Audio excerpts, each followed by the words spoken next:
विद्यार्थियों, आज हम बीकॉम पार्ट सेकंड के EFM paper second banking and financial system के अंतर्गत मुद्रा के कार्यों का विवेचन करेंगे। Functions of money. इसके अंतर्गत हम इस बात का अध्ययन करने का प्रयास करेंगे, what is functions of money.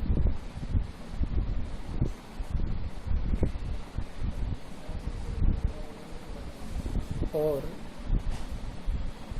मुद्रा के कार्य क्या है, कितने प्रकार के हैं, मुद्रा क्या कार्य करती है, हम आज भली भांति जानते हैं कि मानवीय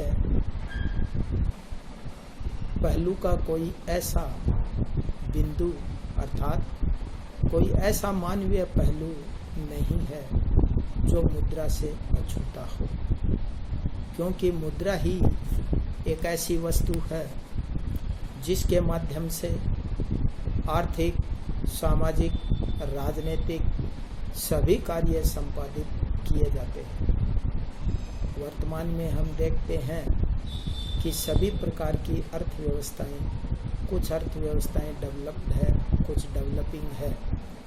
सारी की सारी अर्थव्यवस्थाएं अपना आर्थिक विकास अर्थात डेवलपमेंट की स्पीड को तेज करना चाहती है। वो ऐसा प्रयास करती है कि ज़्यादा से ज़्यादा डेवलपमेंट हो। तो देखिए, डेवलपमेंट का आधार क्या है? तो ऐसी कोई भी आर्थिक क्रिया नहीं है जो बिना मुद्रा के माध्यम से संचालित हो। प्रोफेसर मार्शल ने तो यहाँ तक कहा है कि मुद्रा वह धुरी है जिसके चारों तरफ समस्त अर्थतंत्र चक्कर लगाता है। अर्थात मुद्रा के बिना ऐसी कोई भी एक्टिविटी नहीं है जो संचालित की जा सकती है। No one activities is conducted without help of money.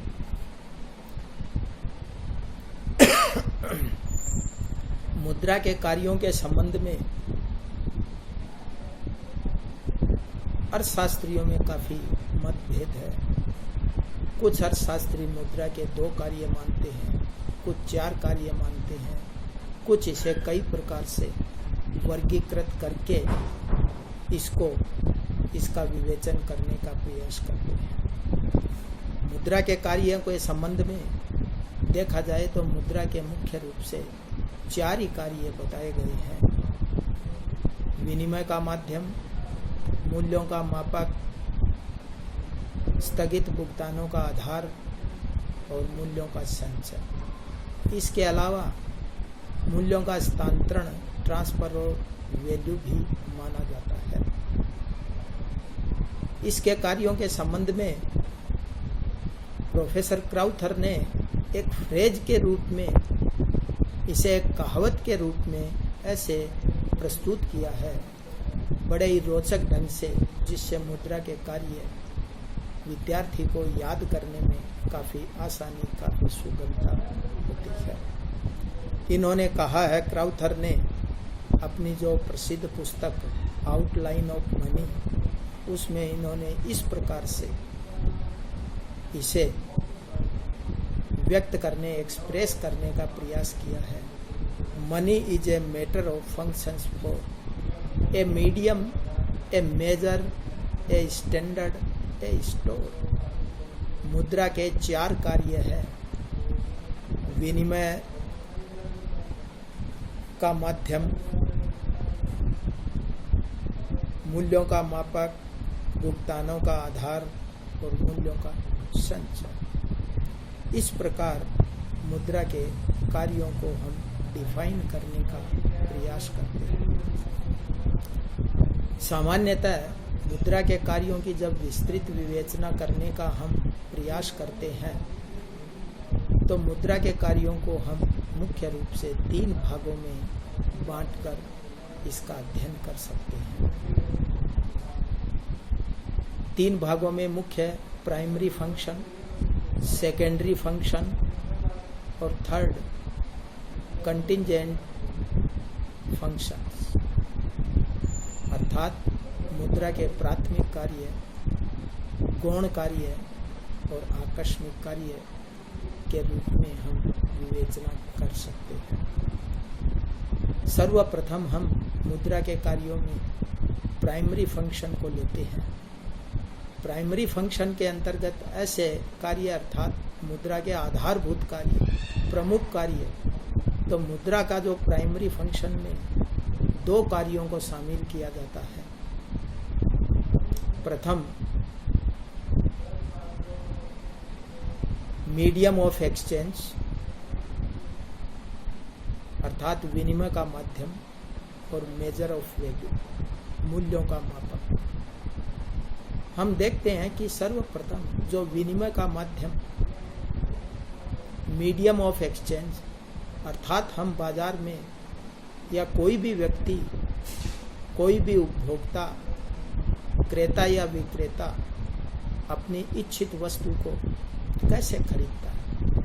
ऐसी कौन सी चीज है आपके पास, ऐसा कौन सा माध्यम है जिसके माध्यम से, जिसके आधार से, जिसकी हेल्प से हम आसानी से चीज को खरीद सकते हैं।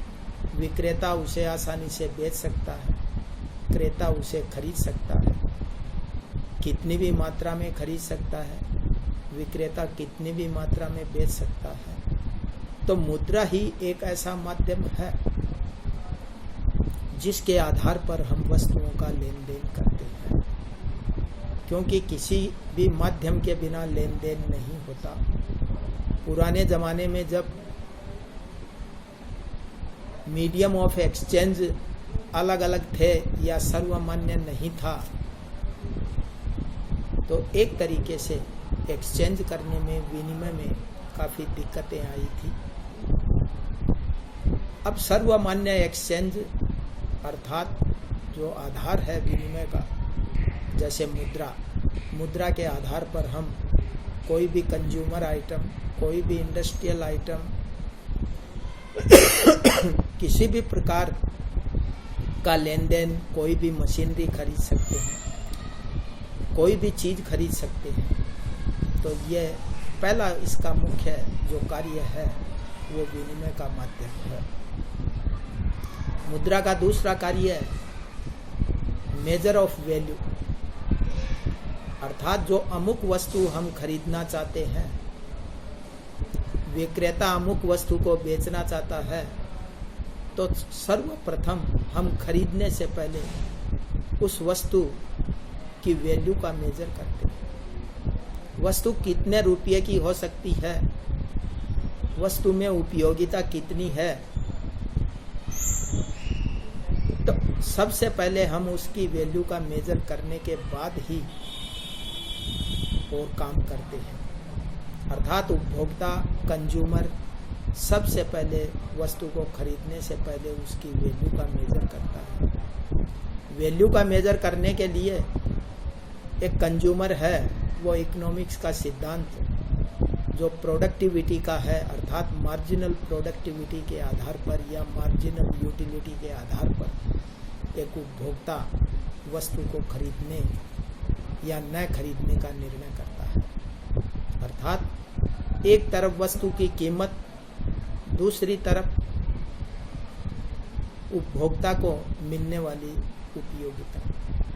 एक उपभोक्ता किसी भी वस्तु की कीमत अर्थात कितनी कीमत अदा करेगा, कितनी मात्रा में खरीदेगा, तो मुख्य रूप से एक उपभोक्ता वस्तु की ज़्यादा से ज़्यादा कीमत है वो उसकी सीमांत उपयोगिता के आधार पर ही देगा, अर्थात सीमांत उपयोगिता से ज़्यादा कीमत वह अदा नहीं करेगा। इस प्रकार सर्वप्रथम जो मुद्रा का कार्य है वो किसी भी वस्तु या सेवा की वैल्यू का मेजर करना, अर्थात उसको मुद्रा के रूप में उसका माप करता है कि ये कितने रुपये की हो सकती है, इसकी कीमत कितनी हो सकती है, इसका मूल्य कितना हो सकता है। तो इस प्रकार मुद्रा का यह भी एक प्रमुख कार्य है। अब प्रश्न यह उठता है, प्रत्येक कंज्यूमर, प्रत्येक विद्यार्थी, प्रत्येक इंसान के मन में एक बात दिमाग में आती है,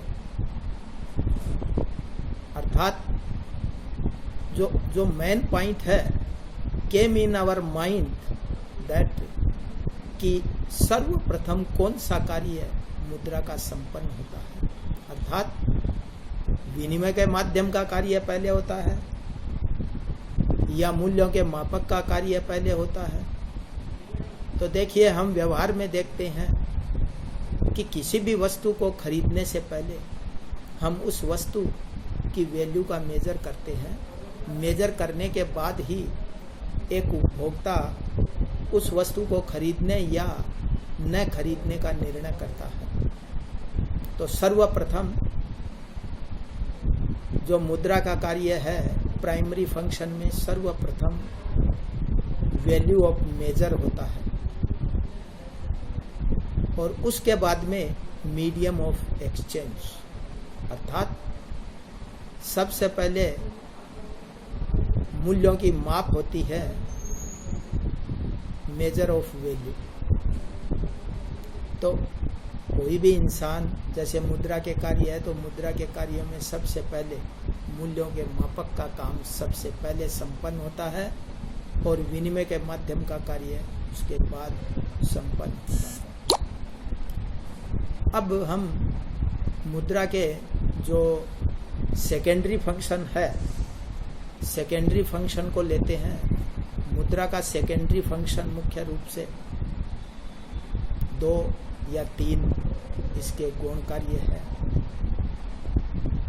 सेकेंडरी फंक्शन में स्थगित भुगतानों का आधार, स्टैंडर्ड ऑफ डेफर्ड पेमेंट,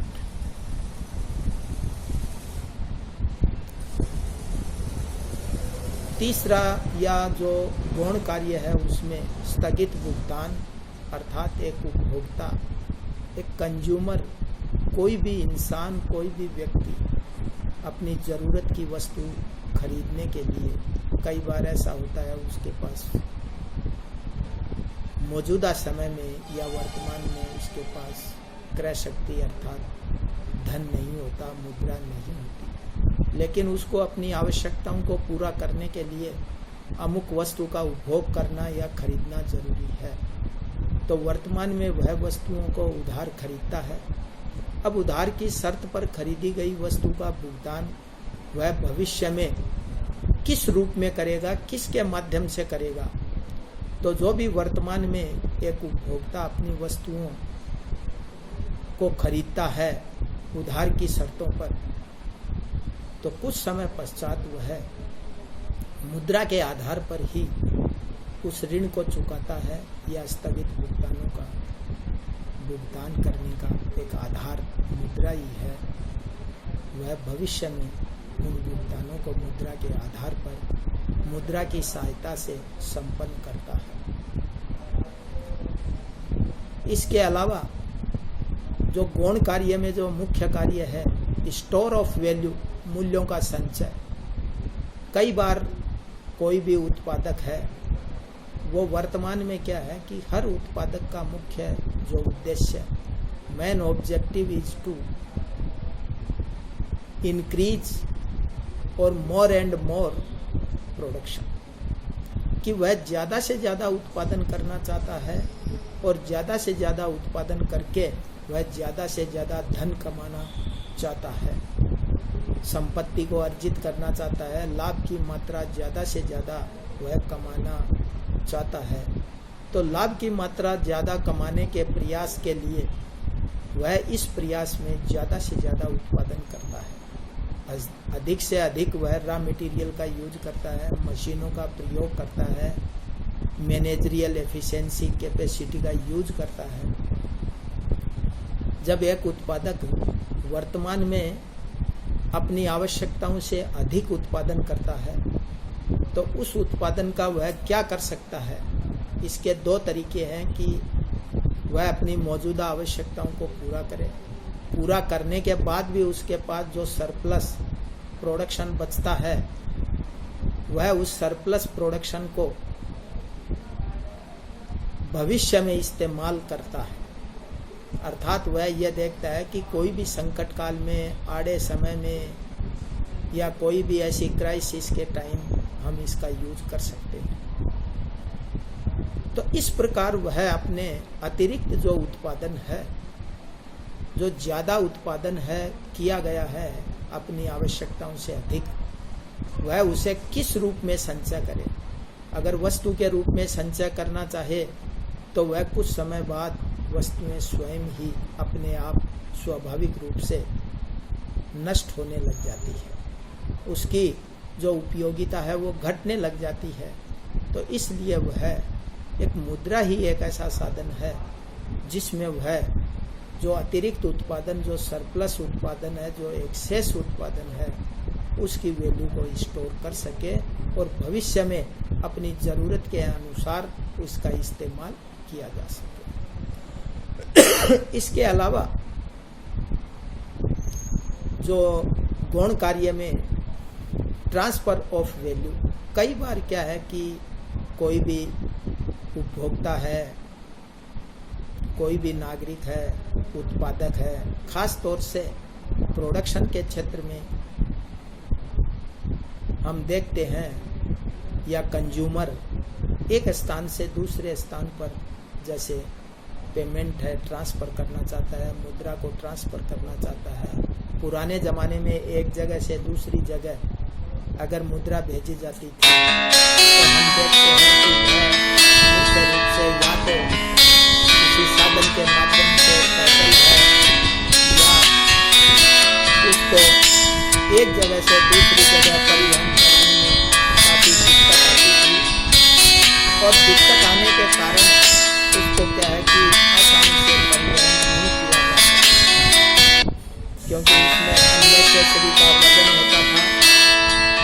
बहुत बड़ी मात्रा में, लाखों करोड़ों की मात्रा में अगर पैसे को एक जगह से दूसरी जगह अगर ट्रांसफ़र करना हो तो मुद्रा को पुराने ज़माने में आदमी के माध्यम से, पशुओं के माध्यम से परिवहन किया जाता था, जिसमें टाइम ज़्यादा लगता था, रिस्क ज़्यादा होती थी। वर्तमान में इसे आजकल क्या है कि इंटरनेट के माध्यम से, डिजिटल पेमेंट के माध्यम से तुरंत एक स्थान से दूसरे स्थान पर हम आसानी से ट्रांसफ़र कर सकते हैं। कितनी भी मात्रा में, करोड़ों की मात्रा में, अरबों की मात्रा में पैसा आसानी से बैंकों के माध्यम से, वित्तीय संस्थाओं के माध्यम से, डिजिटल पेमेंट के माध्यम से आसानी से ट्रांसफ़र हो सकता है। इसके अलावा आकस्मिक कार्यों के अलावा हम जो लेते हैं तो आकस्मिक कार्यों के अंतर्गत जैसे राष्ट्रीय आय का वितरण, अर्थात जितनी भी राष्ट्रीय आय है उसका समाज में किस प्रकार से वितरण हो, तो मुद्रा के माध्यम से ही जो नेशनल इनकम का एक तरीके से वितरण किया जा सकता है। साख का आधार, बेसिस ऑफ क्रेडिट की अर्थव्यवस्था में साख का क्या आधार है, किस आधार से हम उसको उधार दे सकते हैं, तो मुद्रा के रूप में ही हम ज़्यादा से ज़्यादा लोगों को साख दी जाती है, अर्थात ऋण दिए जा सकते हैं, ऋणों की वापस वसूली हो सकती है। इसी प्रकार जो आकस्मिक कार्यों में पूंजी की उत्पादकता में वृद्धि भी मुद्रा के माध्यम से ही की जा सकती है। इसके अलावा आर्थिक विकास को गति, आज हम देखते हैं कि हर देश, हर समाज अपने डेवलपमेंट की स्पीड को तेज करना चाहता है। अर्थात आर्थिक विकास का जो पहिया है वो जितनी तेजी से घूमेगा, जितनी तेजी से चलेगा, उतना ही हमें ज़्यादा से ज़्यादा आर्थिक लाभ होगा। तो आर्थिक विकास का पहिया हमें तेजी से घुमाने के लिए अलग अलग क्षेत्रों में इन्वेस्टमेंट करना पड़ता है, और वो इन्वेस्टमेंट भी मुद्रा के रूप में किया जा सकता है। तो मुद्रा के आधार पर को संपन्न कर सकते हैं। इसके अलावा मूल्य स्तर पर नियंत्रण, पर हम किस प्रकार से नियंत्रण कर सकते हैं कि जैसे समाज में कीमतें बढ़ रही है, अब इन कीमतों को किस आधार से हम कंट्रोल कर सकते हैं, क्योंकि जरूरत से ज़्यादा समाज में जो कीमतें बढ़ती है वो गरीब आदमियों के लिए काफ़ी भारी, अर्थात गरीबों का गुजर बसर होना मुश्किल हो जाता है। अतः अर्थव्यवस्था में कीमतों को नियंत्रित रखने के लिए भी मुद्रा का ही मुख्य रूप से आधार होता है। इसके अलावा वित्तीय निर्णयों में सहायक होता है। मुद्रा के आधार पर ही वित्तीय निर्णय लिए जा सकते हैं और रोजगार सृजन में जो एम्प्लॉयमेंट जनरेशन, वर्तमान की जो सबसे महत्वपूर्ण समस्या जो रोजगार की है, इस रोजगार का सृजन भी हम मुख्य रूप से मुद्रा के आधार पर कि अलग अलग क्षेत्रों में हम इन्वेस्टमेंट करके और रोजगार के अवसर है वो पैदा कर सकते हैं।